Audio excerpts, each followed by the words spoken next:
अक्सर दो टाइप के स्टूडेंट आप लोग जरूर देखे होंगे। एक जो मैथ से बहुत ज्यादा प्यार करते हैं, जी जान लगा देते हैं मैथ के लिए, अगर एक क्वेश्चन सॉल्व ना हो ना तो 2-2, 3-3, 4-4 घंटे उसमें लगा देते हैं। और एक दूसरे टाइप के बच्चे जो मैथ को देखना पसंद नहीं करते हैं, मैथ से बहुत ज्यादा डरते हैं, मैथ को सबसे ज्यादा बोरिंग सब्जेक्ट मानते हैं और मैथ से यहां तक कि नफरत करने लग जाते हैं। लेकिन हाँ, अक्सर आप लोग ये भी सुनते होंगे कि बिहार के बच्चे मैथ में सबसे ज्यादा ताकतवर होते हैं, बिहार के बच्चे मैथ से नहीं डरते हैं। लेकिन हम तो ये भी देखते हैं कि बिहार के बच्चे, कुछ बच्चे तो ऐसे होते हैं जो मैथ को लेकर के बिल्कुल ही चिंतित रहते हैं कि सर मैथ में अब हमारा क्या होगा, किसी तरीके से बस पास हो जाए। लेकिन वैसे बच्चे ना आज के इस वीडियो को जरूर देख लीजिएगा, जो बच्चे मैथ से डरते हैं। आखिर क्या ऐसा मामला है, कहां पर आप लोग फंस करके रह जाते हैं, कहां पर वो आपका वीक पॉइंट है जहां पर जाकर के आप मैथ को कमजोर समझ लेते हैं और मैथ को इतना टफ सब्जेक्ट मान लेते हैं ना कि आप खुद उसके सामने कमजोर हो जाते हैं। तो प्यारे बच्चों, हम इस वीडियो में आपको यही बताएंगे कि मैथ में 100 में 100 नंबर कैसे लाना है, मैथ में आप क्या ऐसा चीज करें, क्या ऐसा प्रैक्टिस करें, कौन से सवाल किस तरीके से बनाएं ताकि आप मैथ में पूरा का पूरा नंबर ला सके। ठीक है, तो एक बात हमेशा कान खोल करके सुन लीजिएगा, मैथ ज्यादा टफ सब्जेक्ट है नहीं। आप लोग जब किताब लेकर के बैठते हैं सॉल्व करने के लिए, जब पहला नंबर क्वेश्चन सॉल्व हो जाता है ना, तो फिर स्वतः आपका मन करता है कि हम दूसरा नंबर क्वेश्चन सॉल्व कर लें। अगर दूसरा नंबर क्वेश्चन सॉल्व कर लेते हैं तो फिर आपका फिर से मन करता है कि हम तीसरा नंबर सॉल्व कर लें। और उसी तरीके से अगर क्वेश्चन सॉल्व होते जाए ना तो पूरा चैप्टर आप खत्म कर लेते हैं। और अगर चैप्टर खत्म हो जाता है, धीरे धीरे करके पूरा बुक खत्म हो जाता है। लेकिन वहीं जो बच्चे मैथ से डरते हैं वो क्या करते हैं, एक सवाल लेकर के बैठते हैं और पहला सवाल में 3-4 मिनट तक खूब मेहनत करते हैं, पूरा माथापच्ची करते हैं कि किसी भी तरीके से इसका आंसर निकले। लेकिन जब उन्हें कुछ समझ में नहीं आता है तब अंत में वो हार मान जाते हैं और तुरंत 2 पन्ना उलट लेते हैं और आंसर देख लेते हैं। ये आपका सबसे बिग पॉइंट है। मैथ में तो कभी आंसर देखना नहीं चाहिए, ये आप ध्यान रखिएगा। और दूसरी बात, मैथ में अगर आप 100 में 100 नंबर लाना चाहते हैं तो इस वीडियो को पूरा देखिए। आपको इस वीडियो में वैसे वैसे फैक्टर बताएंगे जो कि आपको लगेगा कि अरे भाई आज के पहले हमारे दिमाग में ये बात क्यों नहीं घुसा था। तो प्यारे बच्चों, हम उम्मीद करते हैं कि आप लोग इस वीडियो को पूरा देखेंगे और सिर्फ देखेंगे ही नहीं, दूसरों को भी दिखाएंगे, यानी कि इस वीडियो को ज्यादा से ज्यादा आप लोग शेयर करेंगे। और अगर वीडियो अच्छा लगे तो लाइक ठोकना मत भूलिएगा। और इस चैनल पर अगर नए हैं, पहली बार आए हैं, तो जरा चैनल को खोल करके देखिएगा, आपको बहुत ज्यादा मदद मिलेगा। और जब लगे कि हाँ भाई चैनल सब्सक्राइब करने लायक है तो फिर प्यारे बच्चों सब्सक्राइब भी जरूर कर लीजिएगा। चलिए अब इस क्लास को शुरू करते हैं। उम्मीद करते हैं कि आप लोग एकदम अच्छे से होंगे और मन लगा करके पढ़ाई कर रहे होंगे, बोर्ड की तैयारी में जी जान लगा करके लगे होंगे कि भाई सिर्फ मैथ में ही नहीं, मैथ के अलावा science, social science, Hindi, Sanskrit, अंग्रेजी, हर एक सब्जेक्ट में हम इस बार फोड़ करके रख दें और हर एक सब्जेक्ट में हमारा पूरा नंबर आए, 100 में 100 आए। लेकिन ये संभव प्यारे बच्चों बहुत रेयर केस में होता है।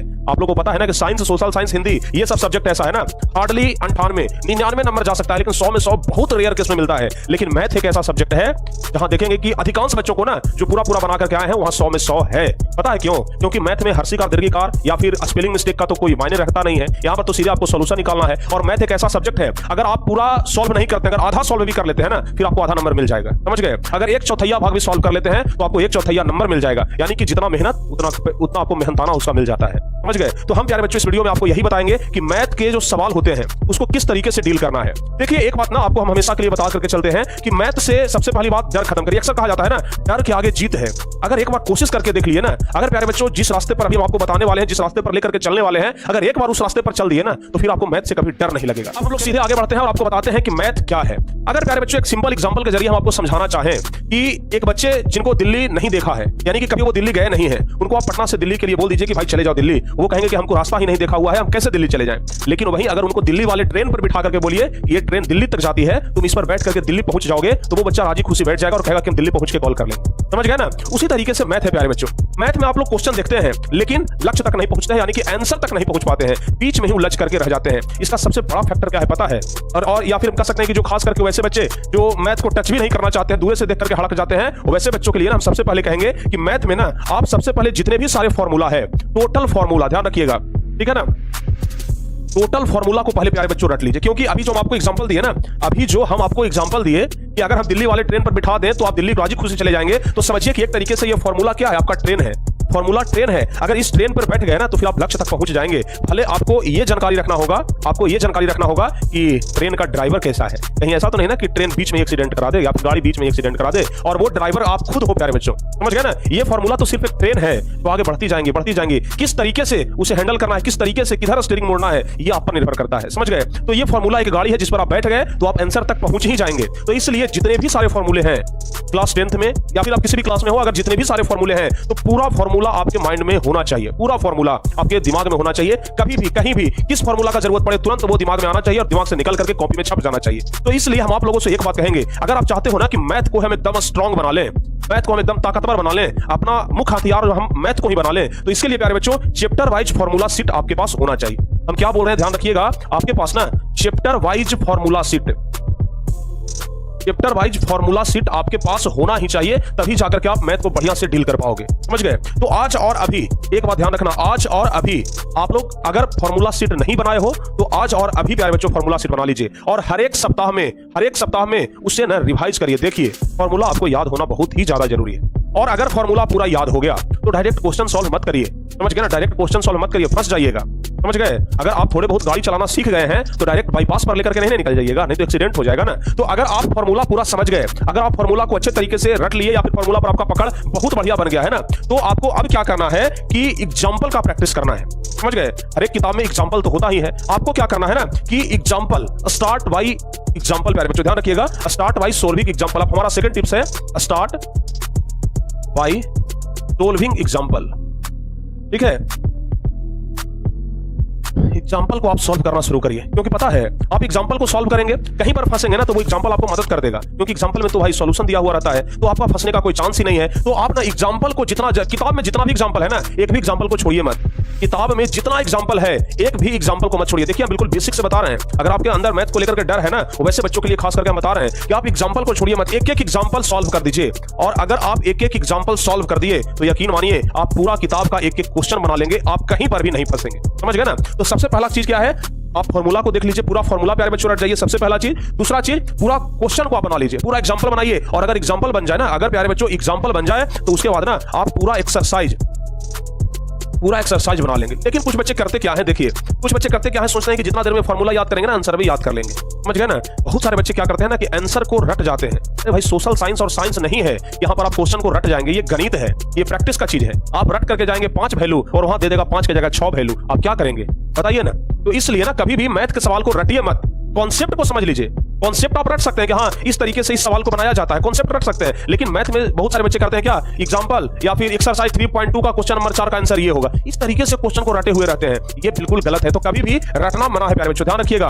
मैथ के सवाल का जो तीसरा नंबर टिप्स है ना, ये हमारा यही रहेगा कि रटना मना है। समझ गए? मैथ में रटना मना है, मैथ में रटिए मत। और हाँ, अगर आप बोर्ड एग्जाम देने वाले हैं तो हम आपसे यही कहेंगे कि बोर्ड एग्जाम के पहले कम से कम जो आपका बुक है ना, कम से कम जो आपका बुक है प्यारे बच्चों, वो 2 बार खत्म हो जाना चाहिए। कम से कम 2 बार खत्म हो जाना चाहिए। और बुक तो 2 बार खत्म होगा ही, आपका जो क्वेश्चन बैंक है कम से कम प्रीवियस 10 ईयर का, समझ गए ना, क्वेश्चन बैंक कम से कम एक बार तो खत्म जरूर होना चाहिए। कम से कम एक बार बुक को कम से कम 2 बार खत्म करिए। हम अक्सर देखते हैं कि जो बच्चे 100 में 100 लाते हैं ना, वो हमसे कहते हैं कि सर हम मैथ को तो 2 बार 3 बार पूरा कंप्लीट कर दिए हैं। कहीं से भी सर पूछ लीजिए, हम एक क्वेश्चन को एकदम हमारे मन में मतलब इतना प्रैक्टिस किया है कि छप गया है एकदम। समझ गए? तो उस तरीके से आपका क्या होना चाहिए, प्रैक्टिस होना चाहिए। और दूसरी बात, अगर बहुत सारे बच्चे क्या करते हैं ना कि जब क्वेश्चन सॉल्व करना शुरू करते हैं 2-4 मिनट कोई ऐसा डिफिकल्ट क्वेश्चन आ गया कि उसमें 2-4 मिनट अपना दिमाग लगाते हैं, और 2-4 मिनट में अगर जो नहीं आया ना आंसर तो तुरंत पीछे पलट करके आंसर देख लेते हैं। और जिस समय आप आंसर देख लिए, समझिए कि वहां पर दिमाग काम करना आपका बंद कर दिया, आप पहुंच गए अपने लक्ष्य तक, लेकिन सही रास्ते से नहीं, गलत रास्ते से पहुंचे हो आप लोग। समझ गए? इसलिए प्यारे बच्चों आंसर कभी मत देखिए, क्वेश्चन को सॉल्व कर रहे हैं सॉल्व करिए। कोई क्वेश्चन तो ऐसा आएगा ना जिसमें आप आधा घंटा फंस जाएंगे, 45 मिनट तक फंसे रहेंगे, लेकिन फिर भी मत देखिए, दिमाग पर जोर दीजिए, आपका IQ लेवल बढ़ेगा, आपका जो सॉल्व करने का क्षमता है ना वो बढ़ेगा, वो डेवलप होगा, फिर आप प्यारे बच्चों कहीं अटकेंगे नहीं। समझ गए? ये बात ध्यान रखिएगा, क्योंकि परीक्षा में ना आपका आंसर देखने के लिए नहीं मिलेगा, परीक्षा में आपके सामने आंसर नहीं रहेगा। इसलिए सॉल्व करिए, कम से कम जिस क्वेश्चन में अटकेंगे ना जिंदगी भर आपको याद रहेगा, इस क्वेश्चन में हम अटके थे, 45 मिनट लगा था हमको बनाने में, और फिर दोबारा कभी उसमें आपको 45 मिनट नहीं लगेगा, 5 मिनट में आप उसको सॉल्व कर लेंगे। इसलिए कभी भी आप लोगों को क्या करना है, रटना नहीं है। और दूसरी बात, आंसर नहीं देखना है। समझ गए ना? ये ध्यान रखिएगा, आंसर नहीं देखना है। समझ गए ना? आंसर नहीं देखना है प्यारे बच्चों। हम जानते हैं कि आप लोग मैथ में ना बहुत बेहतरीन हैं और मैथ में बहुत बेहतरीन तरीके से परफॉर्मेंस भी करते हैं। समझ गए? और लेकिन मैथ का फॉर्मूला, मैथ का जो बनाने का ट्रिक है, मैथ का एग्जांपल, मैथ का किताब आप कितने बार खत्म किए हैं, क्वेश्चन बैंक देखे कि नहीं देखे हैं, ये सब ना बहुत ज्यादा मायने करता है। तो इन सब चीजों को ना आप देख लीजिए, और आंसर को तो भूल करके भी मत देखिए। समझ गए? और जब सब कुछ हो जाए, ध्यान रखिएगा हम क्या बोल रहे हैं, जब सब कुछ हो जाए ना तो सबसे लास्ट में प्यारे बच्चों एक इंपॉर्टेंट चीज होता है, और वो हमारा पता है क्या है, वो है प्यारे बच्चों टेस्ट। समझ गए? टेस्ट। कोई भी सवाल उठाइए, कोई भी सवाल उठाइए और टेस्ट दीजिए। और पता है अगर आप टेस्ट नहीं दे पा रहे हैं ना तो इसके लिए एक बढ़िया उपाय हम आपको बता दें। सबसे बढ़िया उपाय, आपके घर में कोई भी छोटा भाई होगा या बड़ा भाई, कोई भी हो, छोटी बहन है, कोई भी रहे, उसके हाथ में ना सीधे आप बुक थमा दीजिए, उसके हाथ में सीधे आप बुक थमा दीजिए कि लो इस बुक में से कोई क्वेश्चन उठा के दो, हम उसे सॉल्व करके दिखाते हैं। ये क्षमता होनी चाहिए आप में। समझ गए ना? जब आप एकदम अच्छे तरीके से पूरा तैयारी कर चुके हैं ना तो सीधे प्यारे बच्चों आप किताब उठाइए और दे दीजिए उसके हाथ में कि लो इस बुक में से कहीं से भी कोई क्वेश्चन हमसे पूछ लो, हम उसका सॉल्यूशन 2 मिनट से 3 मिनट के अंदर दे देंगे। समझ गए ना? जिस दिन ये क्षमता आ गया ना, गारंटी के साथ कहते हैं कि 100 में 100 नंबर आपका आएगा, एक नंबर भी कोई आपका काटने वाला नहीं है। तो ये बात आप लोग ध्यान रखिएगा। तो मैथ में कुछ ऐसे टिप्स है ना जो कि आपको ध्यान रखना है। सबसे पहला टिप्स बताया हम आपको, आंसर नहीं देखना है। कितना भी डिफिकल्ट क्वेश्चन हो, आंसर नहीं देखना है। पूरा चैप्टर बना लीजिए, फिर लाकर आंसर मिला लीजिए ना, जहां पर गलती हो उसको फिर से प्रैक्टिस कर लीजिए। ठीक है?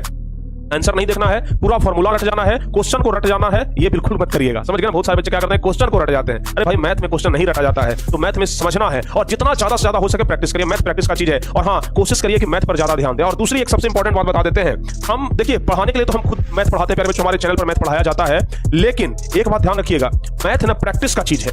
जितना ज्यादा खुद से प्रैक्टिस करिएगा ना, उतना ही ज्यादा आपके लिए बेहतर होगा। मैथ कोई याद करने वाला या फिर समझने वाला चीज नहीं है कि बस वीडियो देख रहे हैं वीडियो देख करके हम नंबर ले आएंगे। नहीं, वीडियो तो आप देखेंगे 1 घंटा 2 घंटा, क्लास 1 घंटा 2 घंटा करेंगे ना, लेकिन उसको प्रैक्टिस करिए।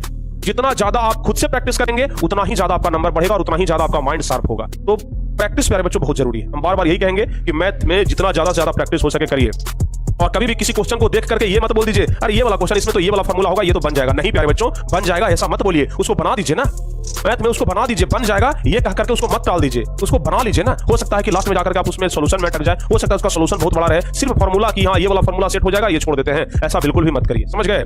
इग्नोर मत करिए किसी भी क्वेश्चन को, चाहे छोटा से छोटा या बड़ा से बड़ा क्यों ना हो। तो उसको हर एक को प्रैक्टिस करिए, हर एक को बनाइए, 2 बार 3 बार पूरा किताब खत्म करिए और तब जाकर के परीक्षा में बैठ करके देखिए आपको ना लेवल, आईक्यू लेवल जो आपका है ना, या फिर जो कॉन्फिडेंस लेवल है ना, यहाँ नहीं प्यारे बच्चों, यहाँ रहेगा और आप कहेंगे कि भाई मैथ का एग्जाम है, कोई डर नहीं है। समझ गए ना? तो इस प्रकार से होनी चाहिए आपकी तैयारी। समझ गए? तो जितना ज्यादा से ज्यादा हो सके आप प्रैक्टिस करिए, तभी आपका मैथ क्या होगा, ताकतवर होगा और मैथ में आप एकदम स्ट्रांग बन जाएंगे। और जितना टिप्स बताए हैं ना, ये टिप्स प्यारे बच्चों आप लोग जरूर ध्यान रखिए।